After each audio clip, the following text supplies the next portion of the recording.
Tantor Audio, a division of Recorded Books, presents Senseless by Ronald Malfi. Narrated by Joe Hempel, Jenn Lee, and Ray Greenley. Abandon all hope, ye who enter here. Bret Easton Ellis, American Psycho. Part 1. High Desert.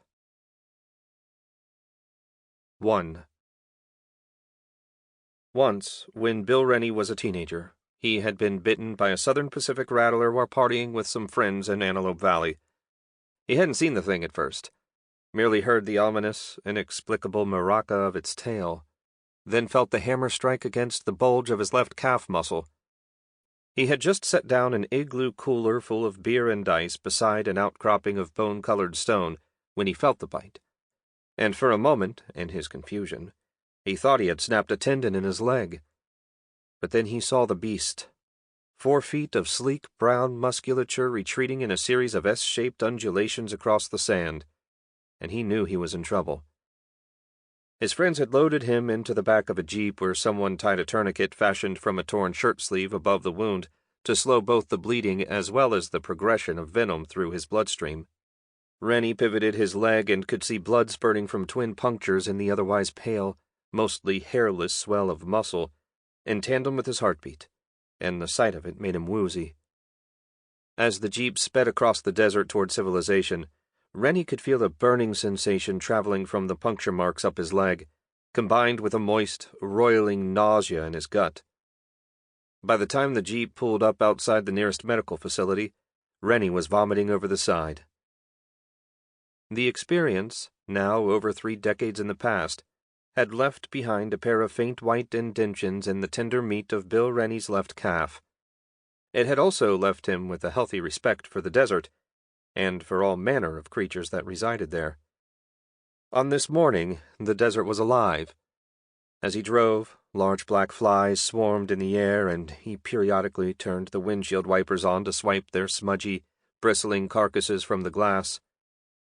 Beyond the shoulder of the road, the occasional coyote would raise its head and scrutinize the passage of Renney's puke-green 4-door sedan as it rumbled along the cracked, sun-bleached pavement. When he finally eased the sedan to a stop, he could see the boomerang silhouettes of carrion birds wheeling across the bright blue tapestry of the sky. 2 L.A. County Sheriff's Department SUVs and a few Lancaster cruisers were parked on the shoulder of the desert highway, their rack lights on. An ambulance sat at the tilt of the blacktop next to a solitary green road sign that read, simply, Los Angeles County Line. 2 paramedics and a uniformed officer stood before the open rear doors of the ambulance, their faces red and glistening from the heat of the early morning, the chrome plating on the ambulance reflecting the sun in a spangle of blinding light. Farther up the road was an old Volkswagen bus, seafoam green except for where the scabrous patches of rust had taken over. One more officer stood there, talking to a young couple who looked like Woodstock refugees. Beside the bus, bright pink road flares sizzled in the center of the roadway, but they were nothing compared to the sun that blazed directly above the desert. Bill Renney popped the open driver's door of his unmarked sedan and swung his feet out onto the blacktop. With a grunt, he really needed to get back to the gym and lose the burgeoning spare tire that had been expanding around his waistline this past year, ever since Linda had passed. He bent forward and tucked the cuffs of his pants into his socks. Much like everything else out here in this desolate wasteland, the ants could be merciless. He got out of the car, swung the door closed, then casually swept aside his sports coat so the officer and the 2 medics standing by the ambulance could glimpse the gold shield clipped to his belt, right beside the 9mm Smith & Wesson M&P. The officer nodded at Renney, then went back to talking to the paramedics. Flirting, Renney thought. He nodded, too, at the uniformed officer standing with the couple beside the VW bus. The couple was young, the guy maybe in his early 20s, sporting ratty Converse sneakers and a tank top with marijuana leaves embroidered across the front. He had what looked like tribal tattoos on his biceps and the feathered blonde hair of a surfer. The woman standing beside him looked even younger, 19 at best if Renney had to guess, and she was wearing a loose, cable-knit shawl over a neon-green bikini top, and, despite the rising heat of that early morning, appeared to be shivering, They were both in handcuffs. Renney stepped between the two SUVs and out onto the valley floor, where the blacktop gave way to hard-packed sand, spiky tufts of sagebrush, sprigs of desert parsley, and the prickly pom-poms of scorpion weed. The sun was high and bright, and directly at his back, stretching his shadow out ahead of him along the rippling contours of the earth and making it appear as though he were traversing some alien landscape. He could feel the intensity of the morning sun as it bore a hole in the center of his back. He was suddenly craving a cigarette. A group of uniformed officers stood beyond a scrim of sagebrush. They were maybe 30-40 yards from the road, but their collective stare as Renney approached was undeniable, even from such a distance. Renney could see that they were all wearing paper masks over the lower half of their face, just like people did back when that whole COVID shit started. "Detective Renney," one of the officers called to him, the man's voice slightly muffled behind the paper mask. Renney checked his watch as he advanced toward the officers and noted that it was just barely after 7 in the morning. He took another step, and a horde of blowflies was abruptly congregating around his head. He absently swatted at the air in an attempt to disperse them, bobbing and weaving his head like a prizefighter.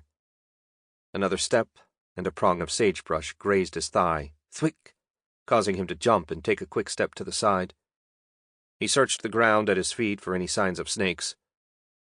"Watch out for the anthills, too," one of the other officers called to him, pointing toward Renney's shoes. Renney froze in mid-stride. He glanced down again and saw crumbly mounds rising up from the desert floor like booby traps. Beyond the anthills, a set of tire tracks wove a clumsy arc across the floor of the valley. He made a mental note of the tracks as he stepped over them, careful not to disturb any potential evidence. "We called dispatch first, but Politano here suggested we ask for you by name," said the muffled voice who had warned him about the anthills. "Which one's Politano?" Renney asked. A young-looking male officer with short, raven-black hair raised his hand. "That'd be me, sir. I remembered you from last year. Your name, I mean. We met briefly at a press conference." His voice was also muffled behind the paper mask. Renney realized now that they were wearing them to keep the blowflies out of their mouths. "Right," Renney muttered, although he did not recognize the young officer with the mask on. "So, what have we got?" "She's maybe in her early to mid-20s, if I had to guess," said Officer Politano. "We didn't check for any ID or anything. Frankly, sir, we didn't want to do anything until you got here." Officer Politano nodded down at the reason Bill Renney had been summoned all the way out here so early in the morning. There was a body on the ground. Adult female, Caucasian. Beneath the unforgiving glare of the sun and through a cloud of frenzied flies, Bill Renney could make out a turquoise halter top and a pair of faded denim shorts that were frayed to tassels at the hems. What at first looked like a bruise on the left thigh was actually a tattoo of a rose, with a tendril of thorns running down the length of that pale, fly-bitten leg. The feet were bare, but a bit of gold jewelry caught a sunbeam and sparkled along one slender ankle. The woman's head was turned at an angle away from Renney, so that he only saw the nest of dusty, knotted blonde hair at the back of her head. The one arm that he could see from his vantage was crooked in a position that propped the left hand into the air. All 5 fingers from that hand were missing, the wrist and forearm stained in striations of dark blood. A sinking sensation overcame Bill Renney. It felt like he was suddenly plummeting down an elevator shaft. "Jesus Christ," he thought. "What the actual fuck?" "Those 2 up by the road spotted the body about an hour ago," said Officer Politano, who nodded in the direction of the VW bus and the young couple in handcuffs being questioned by the police officer at the shoulder of the highway. Politano lowered his mask, and Renney saw that he was indeed young and fresh-faced, and he thought maybe he did recognize him after all. Maybe from Palmdale, although he couldn't be sure. They were driving by, doing a little day tripping, when they saw vultures circling something on the ground. Politano went on. "Guy said he could tell it looked like a person out there, and his girl agreed. He got out and had a look. Then the girl, she called it in on her phone. We asked them to wait for us to arrive, and they did. The girl said they kept honking the horn to keep the vultures away, which mostly worked." "Why are they in bracelets?" Renney asked. "Well, they gave us permission to search the van. We found some coke." Renney stepped around to the other side of the body. He wanted to see the face. "The body probably hasn't been out here for very long," Officer Politano continued. "A few hours tops. The vultures haven't done a job on it yet." No, the vultures hadn't. But this close to the body, Renney could see large red ants coursing up and down the corpse's pale thighs, flossing between the exposed toes with their dark blue nail polish, and creeping in a conga line across the blood-stained front of the turquoise halter top. The blowflies, too, had collected in the corpse's hair, so plentiful that Renney could hear their orchestral hum. He knelt beside the dead woman's head. "Jesus Christ." A second officer cleared her throat and said, "We thought maybe coyotes could have—" Renney shook his head, said, "No. Coyotes didn't do this." Then he turned his head and spat tiny flies from his mouth. "I didn't think so either," said Politano. Something clicked in the back of the young officer's throat as he said this. He'd kept his mask down around his neck as if in solidarity with Renney. The dead woman's nose and eyes had been removed, leaving behind a trio of empty, bloodied sockets. This gave the corpse's face a disconcerting jack-o'-lantern appearance, albeit one smeared in a crimson sheen of dried blood. Ants swarmed all over, while some large beetle with an iridescent carapace lumbered along the rise of a stone-white cheekbone, the only part of the corpse's face that was not covered in blood. Renney was cautious not to touch the ants as he reached down and brushed aside a tuft of tangled blonde hair. Blowflies exploded in a smoggy cloud and disseminated into the air. "Son of a bitch," Renney thought, just as a nasty muscle tightened in the center of his chest. The woman's left ear had been removed as well. Both ears, Renney assumed, although he could only see the one side of her head at the moment. There was dried blood along the neck, too, and the skin there had purpled, but the flies were not making the area easy to study. "I saw this and I thought of that other one," said Officer Politano. "That woman from last year, I mean." Last year, Renney thought, and he could feel a cool sweat dampen his brow. Son of a bitch. "The fingers look like they were sliced off with a knife or a razor or something. Maybe bolt cutters," Officer Politano continued. Then he glanced at the other officer and added, "Not coyotes." Renney said nothing, but Officer Politano was correct. Same with the nose. It had been removed, along with all the cartilage from around the nasal and vomer bones. The eyes had been gouged out of their sockets, while the one missing ear that Renney could see had been sliced away like someone sliding a sharp, hot blade across a brick of butter. "You were the lead on that case?" the female officer asked him. "I was," Renney said, thinking now, "I am." "Is that a helicopter?" "What, sir?" Renney raised an index finger above his head, in the approximate direction of the sound of incoming rotors. He did not take his eyes off the body. "Oh," said the officer. "Yes, sir, they're searching the area." "Radio in and tell them to keep away. I don't want them blowing sand all over the place." "Yes, sir," said the officer, and then she was jogging back to one of the SUVs. "Any footprints in the vicinity?" Renney asked the remaining officers. "Only the guy's footprints from when he came out here to have a look at the body," said Officer Politano, once more nodding in the direction of the Volkswagen bus and at the young couple in handcuffs. "Prints matched the treads on his sneakers. We took photos. No one else's that we could see. Night winds blow the sand around. Cover things up. How far out did you check?" "I personally canvassed about 100 square feet around the victim before you got here."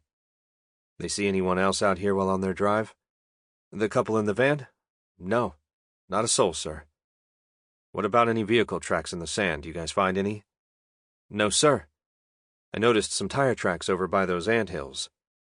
A beat of silence simmered in the air between the officers. Renney looked up at their dark silhouettes plastered against the inferno of a blazing desert sun. He lifted an arm to shield his eyes from the glare. Sweat rolled down his face. "That was me," confessed one of the other officers, who had also removed his paper mask now. Another guy Renney thought he recognized from Palmdale. Or maybe Lancaster. These young guys all looked the same. "I drove out here when we first arrived on scene, sir. But then thought, I went back up the road. I realized I'd compromised the scene, sir. I wasn't thinking. Someone go unhook those two, Renney said, jerking his head in the direction of the Volkswagen and the two hippies. Sir, stammered one of the officers. They had about 2 grams of cocaine in there. I don't give a shit about the coke. Unhook them and ask them to come down to the station to give a proper statement. Do it before they manage to rub together whatever brain cells they still have between them and ask for a lawyer. Understood, said the officer, already moving back toward the road. Remy looked back down at the corpse's mutilated face. From the inside pocket of his sports coat, he pulled out a pair of latex gloves and tugged one on. He brushed away the swarm of ants along the lower half of the corpse's face, then pressed his thumb to the chin. He gently lowered the jaw until the mouth hung open, then peered into the cavity. Tongue's gone too, isn't it? Asked Politano. It is, Renney confirmed. Indeed, it had been severed, leaving behind a pulpy, bloodied stump, not as neat and clean as the removal of the nose, ears, and eyes. Harder to get at, he supposed. As he stared at what remained of the tongue, a rivulet of ants spilled out from one corner of the corpse's mouth, and Bill Renney yanked his hand away, the thumb of his latex glove sticking briefly to the dried blood on the chin before releasing with an audible snap. She's cut up the same way as that other woman from last year, said Officer Politano, and it was not phrased as a question. Something clicked once more in the young man's throat. Isn't that right, Detective? Renney exhaled audibly as he rose to his feet. His armpits felt swampy, his throat dry. He still craved that cigarette. As he dusted the sand from his knees, Officer Politano's handcuff chain rattled, and the hairs on the back of Renney's neck stood at attention. He glanced around for any evidence of approaching rattlesnakes. Detective Renney? Politano said, perceptibly clearing his throat. She's in the same condition as that other woman we found out here a year ago. Isn't that right, sir? It would seem that way, Bill Renney admitted, and to his own ears, it sounded like a confession.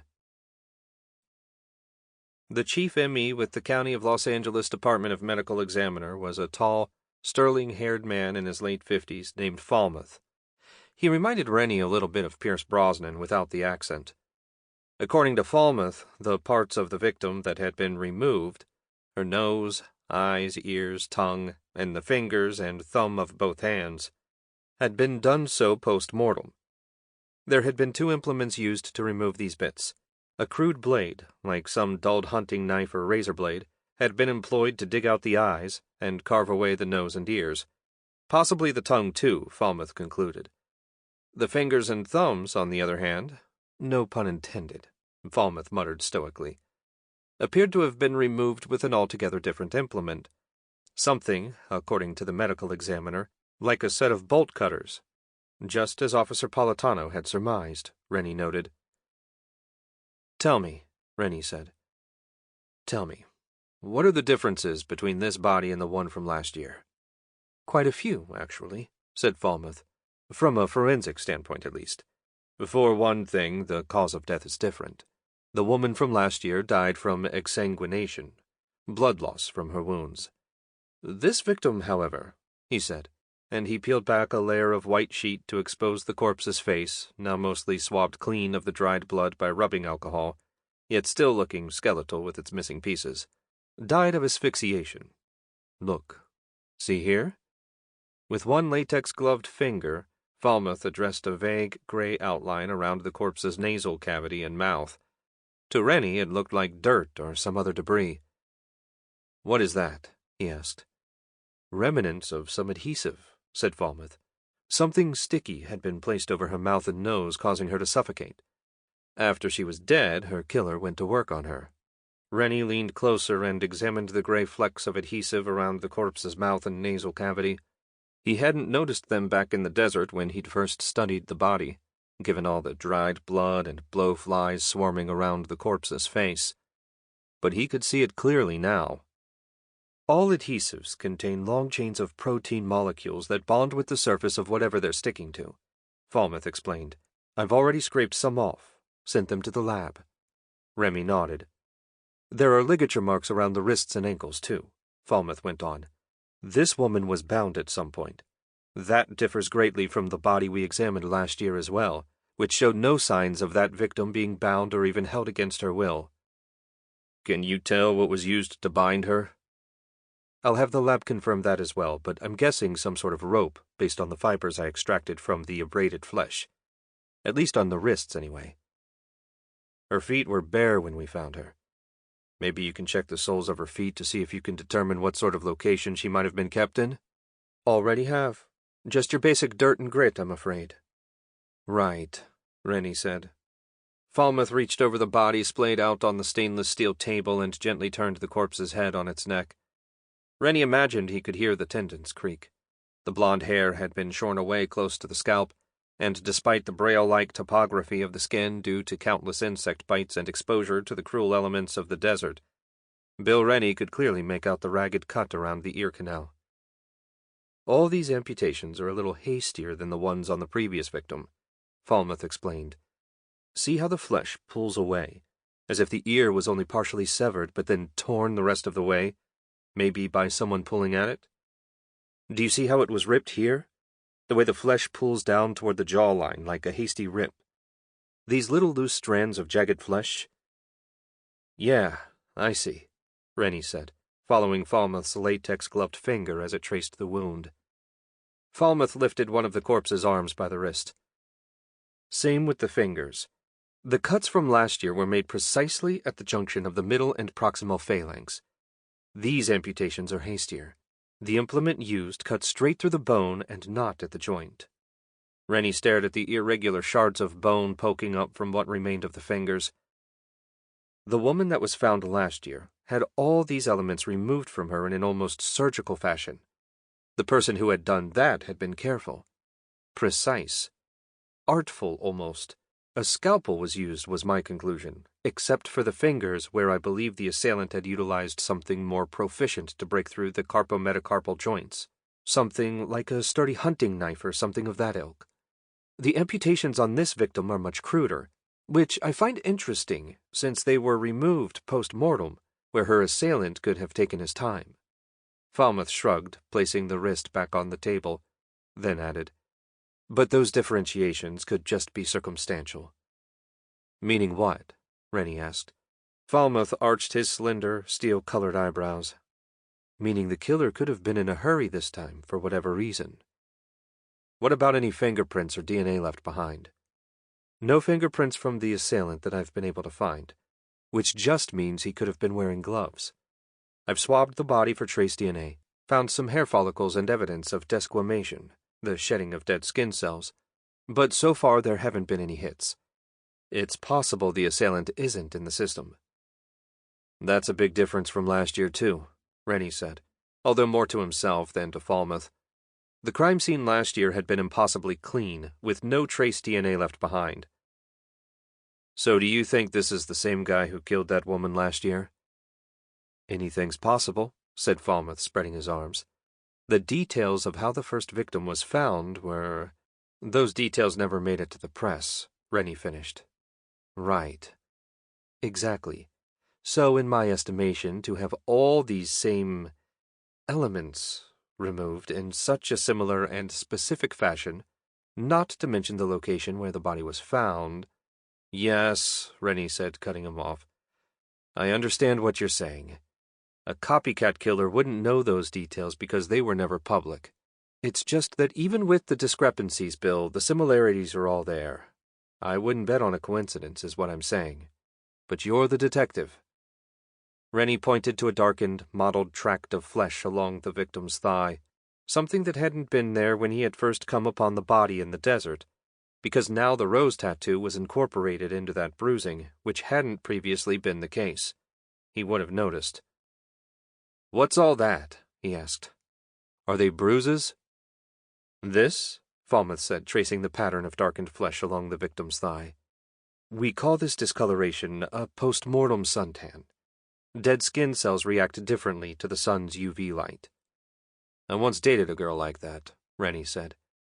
The comment made Falmouth chuckle, but Renney could still feel some expanding discomfort uncoiling in the center of his chest. He kept hearing Falmouth's words echoing in his head.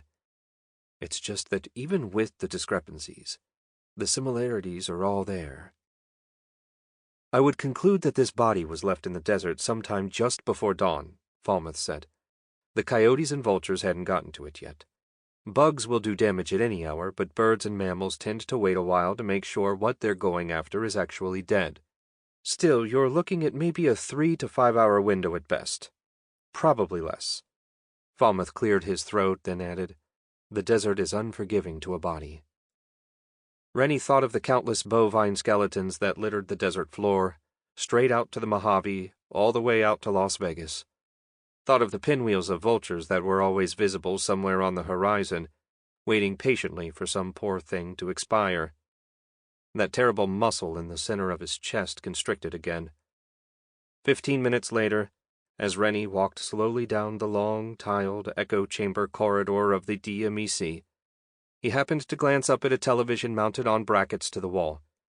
On the screen was a newscaster standing before the solitary green road sign that read Los Angeles County Line, an expanse of high desert in the background.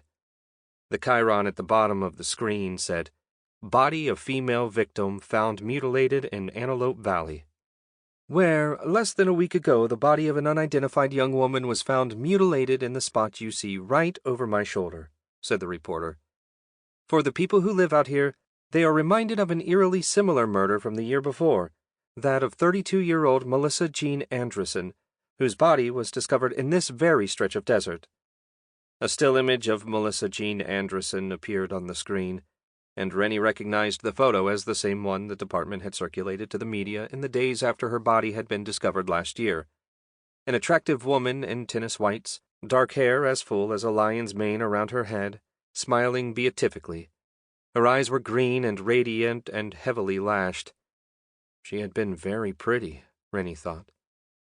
Anderson's killer was never brought to justice despite the efforts of the LA County Sheriff's Department and the hefty reward posted by Anderson's husband, prominent Hollywood psychiatrist Dr. Alan Anderson.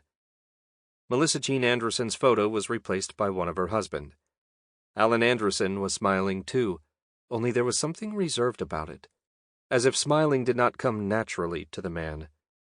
Renney supposed that was true, although he knew it was unfair to pass such judgment since he'd only known Alan after the murder of his wife, when the man was at his worst.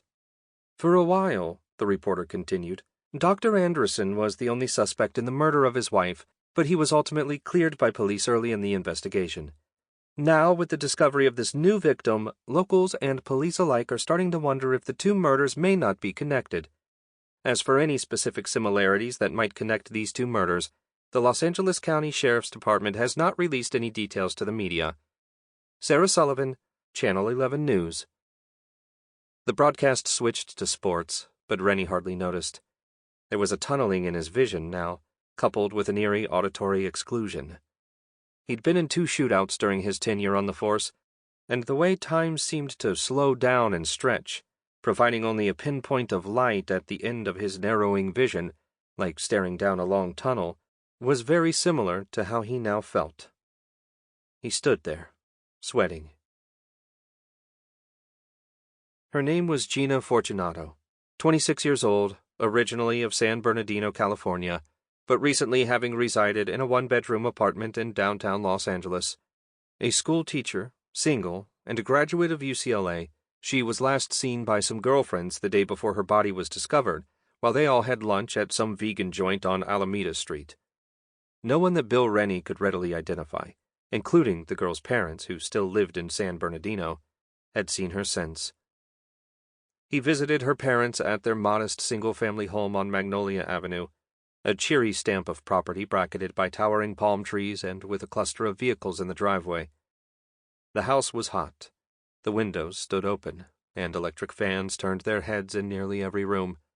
Gina's parents had filed a missing persons report after several days went by with no contact from her, and her father, a tall, quiet man with a deeply seamed face and gray, pensive eyes, positively identified his daughter by the photograph of a rose tattoo on her thigh. During Renney's visit, Gina's mother sat in the living room surrounded by daughters and nieces, her eyes foggy and distant, her movements like those of an animatronic slowly losing power. There was a grandmother there, too, a wizened apparition. Sample complete. Ready to continue?